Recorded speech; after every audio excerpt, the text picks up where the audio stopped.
On va commencer et Jean-François Copé va nous rejoindre dans 5 minutes. Et comme il a un agenda extrêmement tendu puisqu'il doit aller déjeuner avec un certain nombre d'autres candidats de Paris vers 1h dans le 14e, on va commencer. Vous avez ici dans la 8e circonscription, le 12e arrondissement, avec le Parti radical, avec le Nouveau Centre, avec toutes les forces de la droite et du centre, nous sommes unis pour faire triompher les valeurs dans lesquelles nous croyons à Paris. Et je vous demande à tous individuellement à mobiliser vos amis, vos voisins, vos proches, vos parents pour qu'ils aillent voter, parce qu'il y a eu trop d'abstentionnistes dans notre camp, peut-être parce qu'il y a eu des divisions, peut-être parce qu'il y avait une telle offre de candidats que c'était difficilement lisible, mais là c'est simple, ce sont des duels.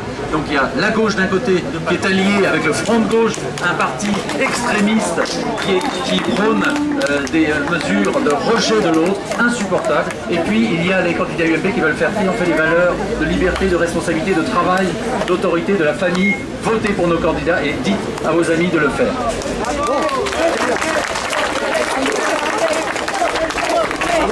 Et voilà Jean-François.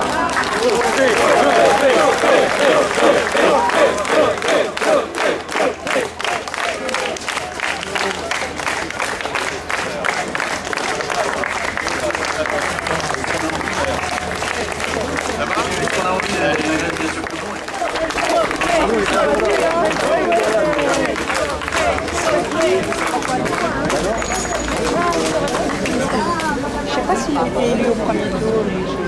Non, Non, il a eu 26% des voix. il est à 49, quelque chose. Ah ouais. Ah bon, 49. Ah ouais. La gauche. Je sais pas si vous avez un micro. Non, on parle de Copé. Ah, Copé. Je ne chanterai pas. Je croyais que vous parliez de Non, non, de Copé. Ah non, Copé, oui. Très heureux de vous retrouver. Plus fort, voilà, comme ça. Ça va comme ça? Oui. Vous dire que je suis... c'est bien, il y a un petit fond musical, là, je vais pouvoir vous accompagner à la musique. Et vous dire que je suis très très heureux de passer ce moment avec vous. Dire à Charles Becbédé, à Jacques-Yves Bobot, à Nathalie Fanfan, à leurs suppléants, mon amitié et mon soutien total. Pourquoi? Parce que nous sommes en train de vivre un moment très singulier de notre histoire politique, à Paris et en France. Mon ami Charles, qui a fait le choix de s'engager dans cet arrondissement, et je veux vous dire, parce que je le connais bien, qu'il est une valeur d'avenir pour la reconquête de Paris. Voilà. Charles, il a fait le choix de venir dans une circonscription qui a vu beaucoup trop de passagers. Voilà. Alors moi, je vais vous dire une chose. C'est que Charles, il est là aujourd'hui. Il sera là demain vendredi, il sera là samedi, il sera là dimanche, et quel que soit le résultat de dimanche soir, il sera là lundi, mardi, et pour les 30 années à venir.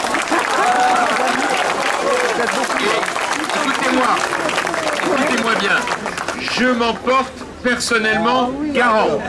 Voilà. Pourquoi je vous dis ça? C'est parce que le nomadisme électoral s'est terminé à Paris. J'en ai assez. Moi, je veux maintenant des candidats de la nouvelle génération qui s'engagent. Et je vous le dois à vous, qui êtes militants dans cet Est parisien où il y a tout à faire. Et mon engagement de secrétaire général de l'UMP, c'est aussi de veiller à ce que l'on mette dans les circonscriptions des candidats qui travaillent le terrain, qui fidélisent les habitants et qui surtout leur montrent que nous avons une voie d'espérance à Paris. Que l'on se sorte de ce Paris que Bertrand Delanoë a totalement anémié et anesthésié. Rappelez-vous des années Chirac à Paris. Rappelez-vous de ce que Chirac a fait de cette capitale.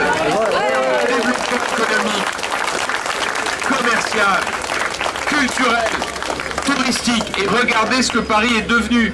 Où j'apprends qu'à cause de l'influence des Verts, on ne pourra même pas avoir la 4G à Paris. C'est quand même inouï, inouï. Donc, et là déjà la 3G, c'est pas fait. Alors même que c'est une capitale qui doit incarner le développement international. Pourquoi je vous dis tout cela? C'est parce que je souhaite que Charles, Jacques-Yves, Nathalie et les équipes qui les entourent incarnent la relève à Paris. Je l'ai dit tout à l'heure, j'étais avec Pierre-Yves Bournazel et Benjamin Lancard.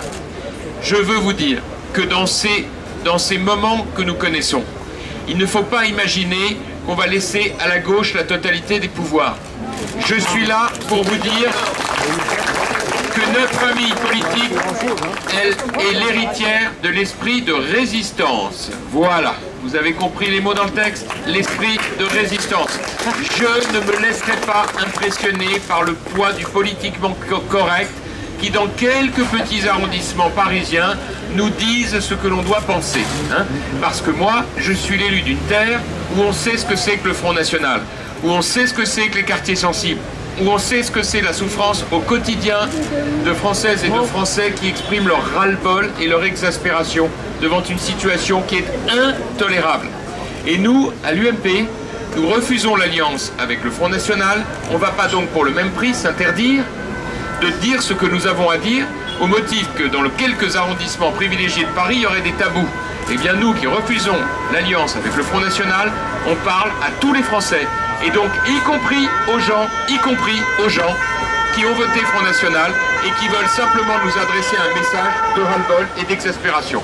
Et la deuxième chose, c'est que je ne vais pas non plus accepter les leçons de morale d'un parti socialiste qui n'a aucun état d'âme à s'allier avec l'extrême gauche. Que les choses soient claires. Et je le répète matin, midi et soir, aucun état d'âme de quelque nature que ce soit. Aucun état d'âme. Ok. Et troisième élément, c'est Madame Duflot qui nous explique sans rire qu'elle veut remettre en état le débat sur la dépénalisation du cannabis. Mais est-ce qu'on sait seulement de quoi on parle? Le cannabis qui fait des ravages dans la santé de nos jeunes, la santé psychique, neurologique, psychologique, physique de nos jeunes, et on vient expliquer que le débat sur la dépénalisation du cannabis, ça pourrait être mis au même niveau. Bah, parlez pour vous, mon vieux.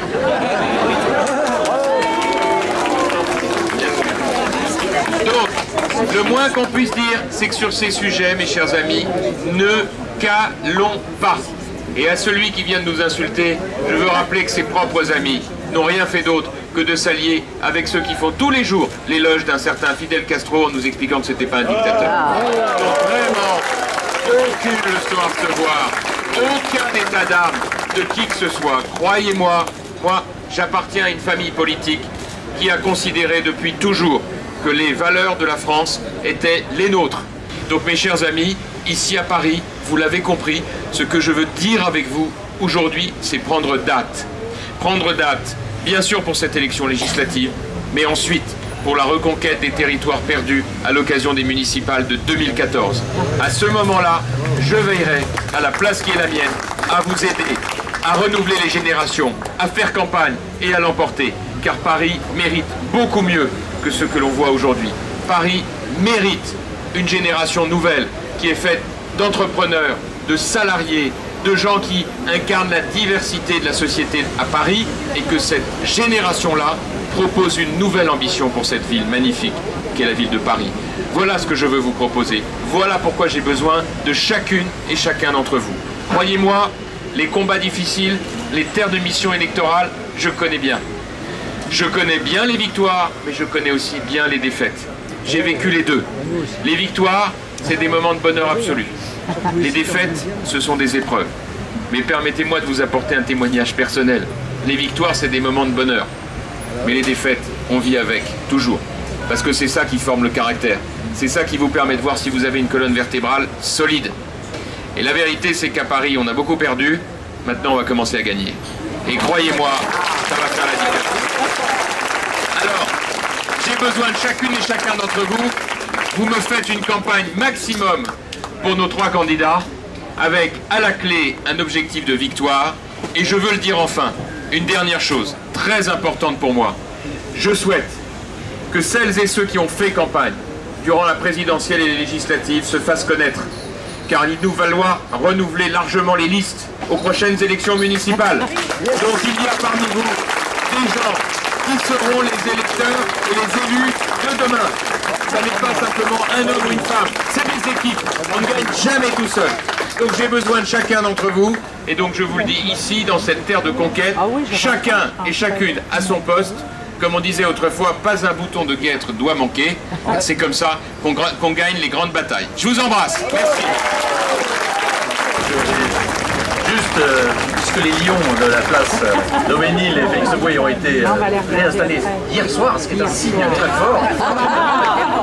C'est un signe extrêmement positif, exprès pour ta venue, et que nous sommes ici dans le 12e arrondissement, et puisque tu nous as fait l'honneur de venir sur ce territoire, et que j'ai Valérie Montandon, ma suppléante juste à côté de moi, j'aimerais bien lui donner la parole pour quelques brefs instants, parce que tout à l'heure, dans l'improvisation, tu n'as pas pu t'exprimer.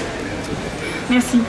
Bonjour à tous. Je voulais juste conclure en effet déjà en remerciant le gérant du café Le Métro qui nous aide pendant cette campagne, qui nous accueille quotidiennement et encore aujourd'hui.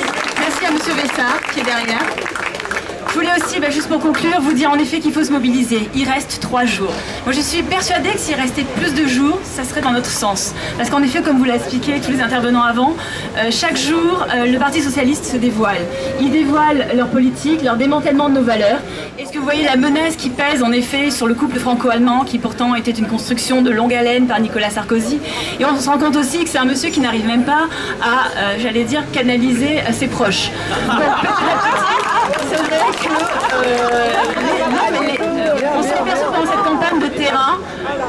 on s'est aperçu dans cette campagne de terrain, que dans l'Est on a 2 atouts. Tout d'abord, en effet, les habitants ne sont pas du tout contents de la politique locale, et il y a même un amalgame parce qu'on a beau faire une campagne nationale, les gens reviennent toujours sur le marché sur des problèmes de logement, des problèmes de sécurité dans les parcs sociaux, des problèmes de propreté, et pourtant un député ne peut pas non plus grand chose là-dessus.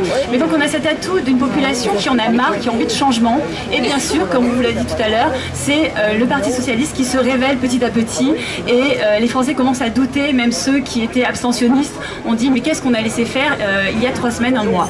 Donc voilà, donc on compte sur vous parce qu'il y a vraiment un gros travail de pédagogie. Beaucoup de personnes ont baissé les bras, mais non, il faut leur dire que l'élection du 17 juin, elle peut encore permettre une résistance à tout le démantèlement qui est en train de se projeter avec, hélas, le gouvernement socialiste. Donc on compte sur vous, vraiment, le 17 juin, tout est possible. Merci.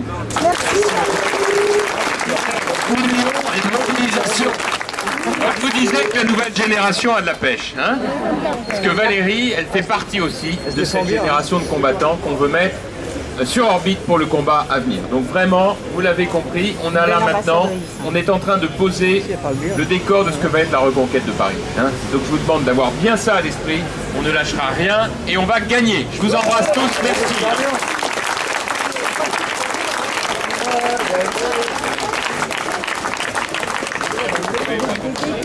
Bon, maintenant je vais dire bonjour à tout le monde parce que c'est...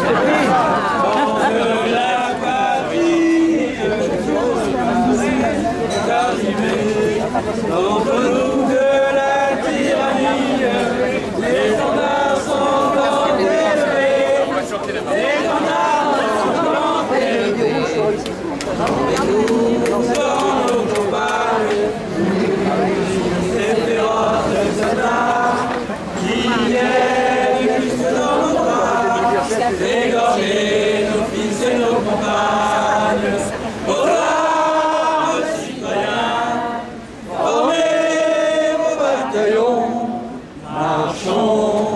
Marchons, qu'un sang impur abreuve nos sillons.